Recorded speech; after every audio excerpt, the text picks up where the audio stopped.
Welcome to Blizzard Fire. We hope this video helps fire up your solution. In this video, I will explain how to fill out Schedule E. This essential tax form is used to report income or loss from rental properties, royalties, partnerships, S-corporations, and trusts. It's a crucial component of your federal income tax return, specifically attached to Form 1040. Understanding its sections will help you accurately report your financial activities and ensure compliance with tax regulations. Let's dive into the details. When reporting rental income, you'll need to list the total gross rents collected from all your properties.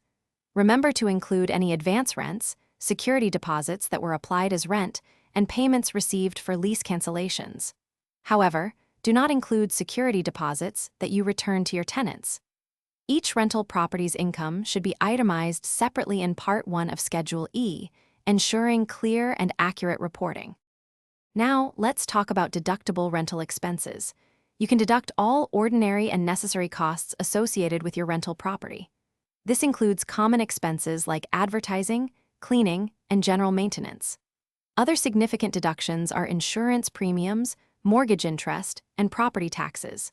Don't forget about depreciation, which is a substantial non-cash deduction that accounts for the wear and tear on your property over its useful life.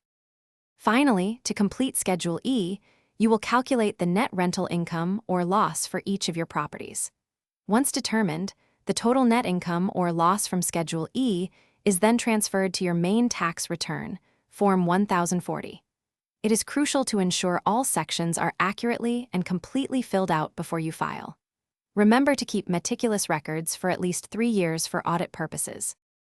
Thanks for watching. If you found this helpful, don't forget to like and subscribe.